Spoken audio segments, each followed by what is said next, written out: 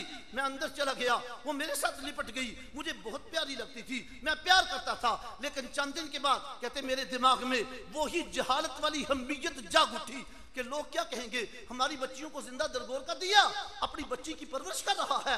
کہنے لگا میں نے اپنی گھر والوں سے کہا آج اس کو مہمان بنا کے لے جاؤں گا، اس کو تیار کر دو۔ اس نے تیار کر دیا، میں نے رسی بھی لے لی، کسی بھی لے لی، اس کو اٹھایا ساتھ لے گیا جنگل میں جا کے میں نے اس کے لیے گڑھا کھودنا شروع کر دیا۔ پھر روتا ہے، چیختا ہے، آنسو بہاتے ہوئے کہتا ہے یا رسول اللہ صلی اللہ علیہ وسلم وہ میری معصوم بچی جس کے لیے میں گڑھا کھود رہا تھا، میرے ماتھے پہ پسینہ آتا، میرے چہرے پہ پسینہ آتا، وہ بچی معصوم آگے بڑھ کر اپنے دوپٹے کے ساتھ میرا پسینہ صاف کرتی۔ اسے کیا خبر یہ کس کے لیے کھودا جا رہا۔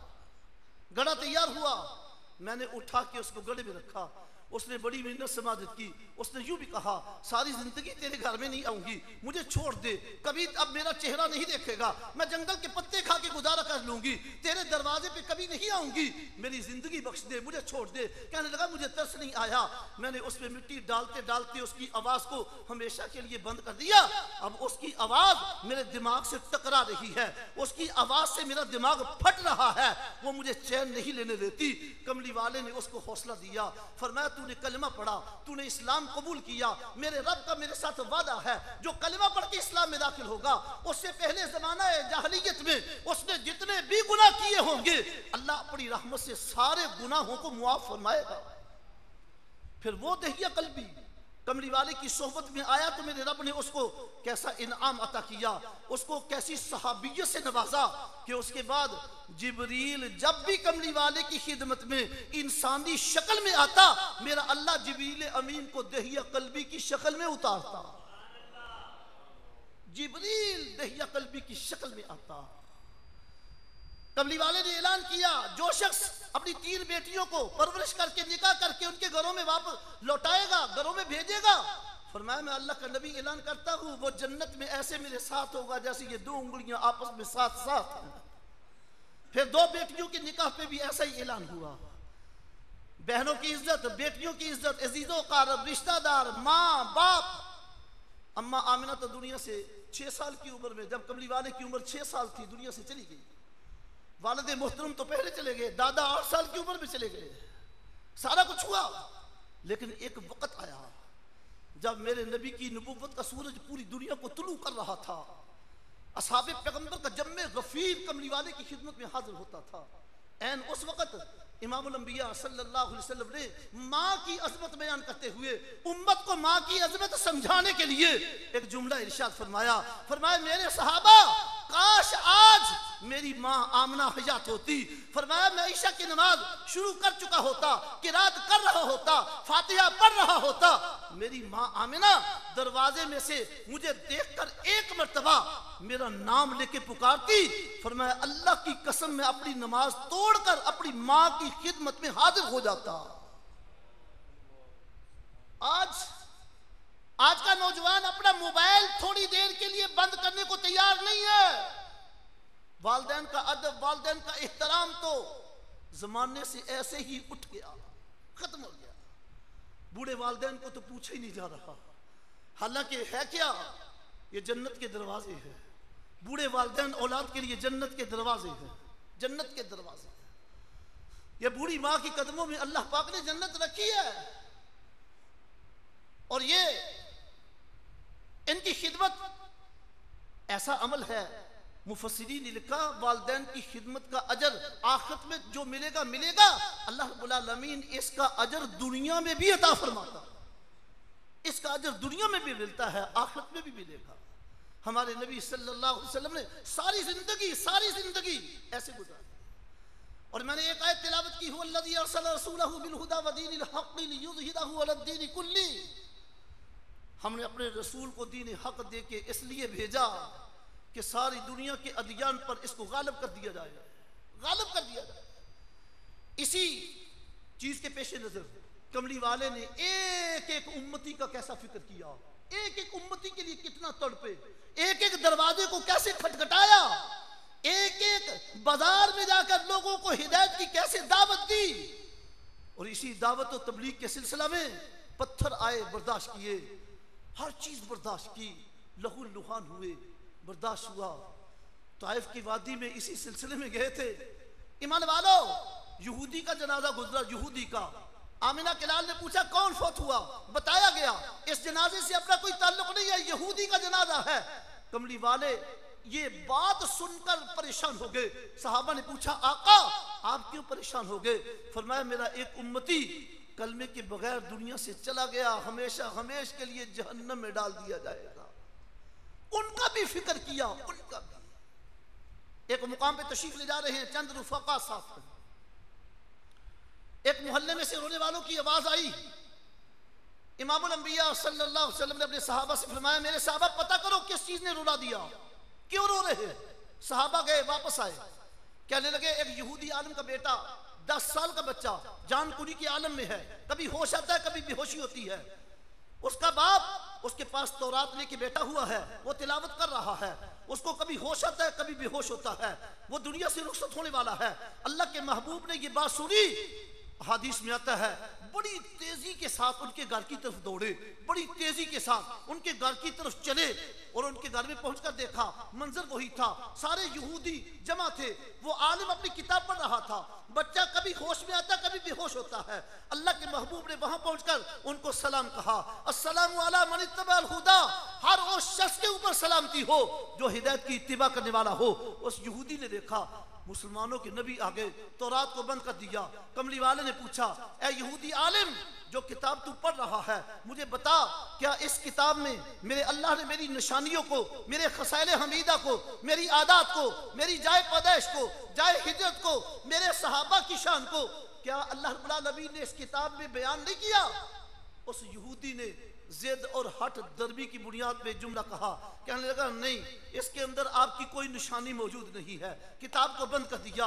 وہ یہودی کا 10 سال کا بچہ، وہ بھی کتاب پڑھا ہوا تھا، عالم کا بیٹا تھا، اس نے دونوں کی گفتگو سنی، ہوش میں آیا، اللہ رب العالمین نے اس کا مقدس چمکا دیا، اس نے پکار کے کہا، کہنے لگا یا رسول اللہ صلی اللہ علیہ وسلم میرا باپ تو زد کی بنیاد پہ جھوٹ بول رہا ہے، میں اگرچہ بچہ ہوں، اگرچہ میری عمر تھوڑی ہے لیکن عالم کا بیٹا ہوں، عالم کا بیٹا ہونے کی وجہ سے میں نے بھی کتاب کا ورق پڑھا ہے، میں گواہی دیتا ہوں اس کے ایک ایک صفحے پر اللہ رب العالمین نے آپ کے اوصاف کو بیان فرمایا،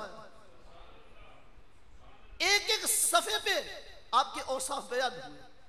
امام الانبیاء صلی اللہ علیہ وسلم کو امید ہوئی، اس کے قریب ہوئے، اس کے چہرے پہ ہاتھ پھیرا، کملی والے نے فرمایا بیٹا تو جانتا ہے مجھے پہچانتا بھی ہے پھر مانتا کیوں نہیں؟ وہ خاموش ہوا، اس نے اپنے باپ کی طرف دیکھا، باپ نے بھی اشارہ کیا، کملی والے جو کہتے ہیں مان لے۔ اس نے کہا اگر مان لوں گا تو کیا ہوگا؟ اللہ کے محبوب صلی اللہ علیہ وسلم نے فرمایا بیٹا تو اگر مان کر کلمہ پڑھ کے، میرا کلمہ پڑھ کے تو دنیا سے رخصت ہو جائے گا، فرمایا ادھر دنیا کی زندگی ختم ہوگی، میرا اللہ تیرے لیے جنت کے سارے دروازے کھول دے گا۔ اس بچے نے کلمہ پڑھا، کملی والے نے تلقین کی، سینے پہ ہاتھ پھیرا، اس نے کلمہ پڑھا، دنیا سے رخصت ہوا۔ آقا دو جہاں صلی اللہ علیہ وسلم نے اس کے سرہانے کھڑے ہو کر اعلان کیا اے یہودیو اس سے پہلے یہ بچہ تمہارا تھا، تم اس کے وارث تھے، یہ تمہارا وارث تھا، اب اس نے میرا کلمہ پڑھا ہے، اب اس کا وارث میں ہوں، اس کی تدفین و تجہیز کا اہتمام میں کروں گا۔ اصحاب پیغمبر سے فرمایا بچے کو اٹھا لو، اٹھا کے گھر میں لے آئے، گھر والوں سے کہا مجھے 10 سال کے بچے کے کفن کے لیے کپڑا چاہیے، گھروں سے پتہ کیا غربت کا دور تھا، کپڑا نہ ملا، دریائے رحمت جوش میں تھا، کملی والے نے اپنی نبوت والی چادر بچے کے کفن کے لیے عطا فرما دی۔ رحمت للعالمین کے کملی والے محبوب نبی کی کملی میں، آپ کی چادر مبارک میں اس بچے کو کفنایا گیا، اس کی قبر تیار ہوئی، رحمت للعالمین صلی اللہ علیہ وسلم اس کی قبر میں اترے۔ اگلی بات سن، اس کی قبر میں اتر کر کملی والے نے کیا فرمایا؟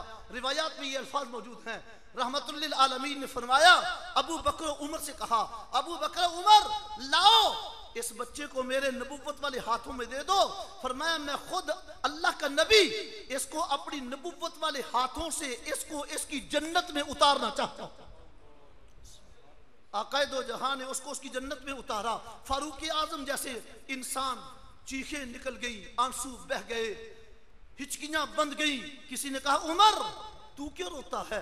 وہ تو یہودی کے بچے کا مقدر ہے, اس کا نصیب ہے. اللہ رب العالمین نے اس کو جنت کے لیے قبول کر لیا. اللہ رب العالمین نے جنت کا شہزادہ بنا دیا. تو کیوں روتا ہے؟ حضرت عمر کہتے ہیں مجھے بھی اس کی موت پہ رشک آیا. میں سوچتا ہوں ہائے کاش آج اس بچے کی جگہ عمر کی میت ہوتی. کملی والے یوں فرما دیتے لاؤ میرے عمر کو میرے ہاتھوں میں دے دو, میں اپنے ہاتھوں کے ساتھ عمر کو اس کی جنت میں اتارتا ہوں. سبحان اللہ. رحمت للعالمین صلی اللہ علیہ وسلم ایک ایک امتی کے لیے ایسے تڑپے ہیں, ایک ایک امتی کے لیے. ساری زندگی اس امت کی فکر میں بسر کی ہے. پیدا ہوئے امت کا فکر ہے. ساری زندگی اس امت کی دنیا آخرت بہتر بنانے کے لیے آقا دو جہاں صلی اللہ علیہ وسلم نے دنیا جہان کی تکالیف کو برداشت کیا ہے. اور آخری وقت پہ بھی اللہ کے محبوب رحمت للعالمین نے یوں ہی فرمایا اسرائیل میں چاہتا ہوں میری ساری امت کی ساری تکالیف کو میں محمد کے سینے پہ پورا کر دوں. ایمان والو اس نبی کا ہمارے اوپر حق ہے. کیا حق ہے؟ آقا کی محبت میں زندگی گزاری جائے. حق یہ ہے آقا کی ایک ایک سنت کو اپنایا جائے, اس میں عمل کیا جائے. آقا کی غلامی میں, اطاعت میں, فرما برداری میں ہماری یہ چند دن کی زندگی گزر جائے, پھر کیا ہوگا؟ دنیا سے رخصت ہوں گے, قبروں سے نکلیں گے. رب محمد کی قسم ہمارے وضو والے اعضاء ایسے چمکیں گے جیسے 14ویں رات کا چاند چمکتا. نبی کی محبت میں غلامی میں زندگی بسر ہوگی, پھر ان اعضاء کے چمکنے پر کملی والے سینے سے لگائیں گے, جام پلائیں گے, شفاعت فرمائیں گے, ساتھ لے کر جنت میں داخل ہو جائیں گے. ایک روایت میں نے یوں پڑھا پل صراط بچھائی جائے گی, کملی والے کو لایا جائے گا. آقا دو جہاں صلی اللہ علیہ وسلم نے فرمایا میں آؤں گا, میں اس وقت تک پل صراط پہ پاؤں نہیں رکھوں گا جب تک میری سنتوں پہ عمل کرنے والے سارے لوگ جمع نہیں ہو جائیں گے. فرمایا جب سنتوں پہ عمل کرنے والے سارے لوگ جمع ہو جائیں گے میں سب کو ساتھ لے کر پاؤں رکھوں گا بجلی جیسی تیزی کے ساتھ, وہ وہاں سے گزرتے ہوئے سب کو ساتھ لے کر جنت میں داخل ہو جاؤں گا. سبحان اللہ. ایمان والو عہد کر لو, ہمارے مل بیٹھنے کا مقصد یہی ہے. جو زندگی گزر گئی, جو غلطیاں ہو گئی, اللہ رب العالمین سے معافی مانگ لی جائے, توبہ کر لی جائے, آئندہ عہد کر لیا جائے یا اللہ جب تک زندہ رہیں گے تیرے محبوب کی غلامی میں زندگی گزاریں گے. عہد کر لو. اللہ مجھے آپ کو عمل کی توفیق عطا فرمائے.